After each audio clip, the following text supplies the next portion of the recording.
Welcome and welcome back to my YouTube channel. মোৰ আজিৰ নতুন এটা ভিডিও লৈ আপোনালোকক সকলোকে পুনৰবাৰ স্বাগতম আৰু যেহেতু ঠাণ্ডা দিন আহিছে ঠাণ্ডা দিনত বাহিৰত জুই জ্বলাবলৈ আৰম্ভ কৰিলে সো আমিও আৰম্ভ কৰিলো আৰু প্ৰথম জুইতে ব্ৰইলাৰ মাংস বনালো সো মই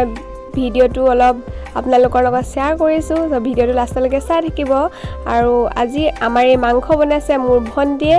পিয়াজ আদা নহৰু অকল দিছে ইয়াত গুটেখিনি ধুনিয়াকৈ ভাজি ললে যেহেতু ভিডিওত মই আপোনালোকক নেদেখালো আৰু এতিয়া মাংসখিনি তাত এড কৰি দিছে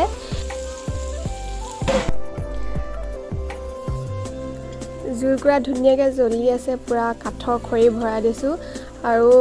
বাহিৰত যেহেতু জুই জ্বলোৱা ষ্টাৰ্ট কৰিলোৱে যেতিয়া আৰম্ভ কৰিলো যেতিয়া আপোনালোকেও কমেন্টত জনাব আপোনালোকেও জুই জ্বলোৱা আৰম্ভ কৰিলে নে ঠাণ্ডা দিনৰ সো আমাৰ ষ্টাৰ্ট হৈ গ'ল আৰু প্ৰথম জুইকুৰাতে আজি বনি আছে আমাৰ মাংস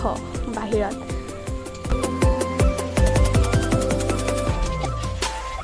আৰু ইয়াত অকল আদা নহৰুহে দিছে আৰু পিয়াজ আছে বাকি আৰু একো দিয়া নাই বেলেগ মছলা ধুনিয়াকৈ মাংসখিনি মিলাই লৈছে মিক্স কৰি লৈছে আৰু এই আলু কাটি থোৱা আছে আলুখিনি ইয়াত এড কৰিব যেহেতু মাংসখিনি ধুনিয়াকৈ ভাজি ল'ব মাংসৰ পৰা অলপ তেল ওলাব লাগিব তেল ওলোৱালৈকে ধুনিয়াকৈ ফ্ৰাই কৰি ল'ব লাগিব তেতিয়াহে মানে খাই ভাল লাগে আজি ভন্টিৰ ষ্টাইলত বনাইছে মাংস কেনেকুৱা হয় পাছতহে গম পাম খাই পিনি এয়া নিমখ আপোনালোকে সোৱাদ অনুসৰি দিব পাৰে তাৰপিছত হালধি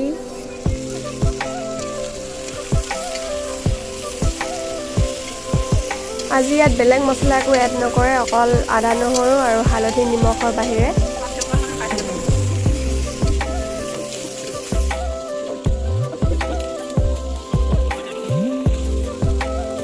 মাংসখিনি পৰা এতিয়া ধুনীয়াকৈ দেখিছে তেল বিৰিঙি উঠিছে তেল ওলাই গৈছে ধুনীয়াকৈ ফ্ৰাই হৈ গ'ল মাংসখিনি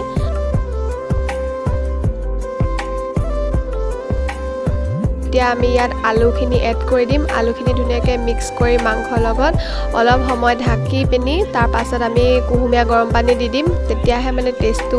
ভাল হয় ঠাণ্ডা পানী দিলে টেষ্টটো ইমান নাহে সো আপোনালোকেও যদি মাংস বনায় তাত সদায় গৰম পানী বা কুহুমীয়া গৰম পানীহে দিব ইমান উতলা গৰম পানীও দিব নালাগে একচুৱেলি সো এতিয়া ধুনীয়াকৈ মিক্স কৰা হোৱা পাছত ইয়াত গৰম পানী দিম আমি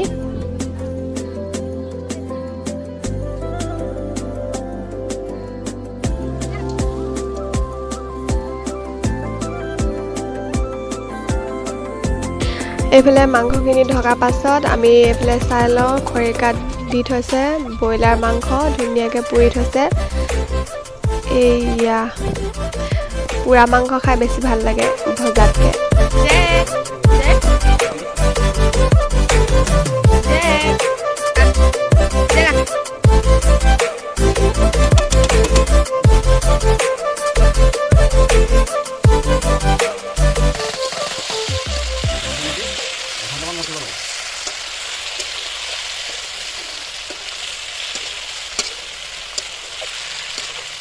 আলুখিনি অলপ লাগি ধৰা নিচিনাকৈ মানে আধা সিজা হৈছে মাংসৰ লগত ধুনীয়াকৈ আৰু তেল ওলাই গৈছে তাৰপিছত আমি ইয়াত এতিয়া পানী দি দিলোঁ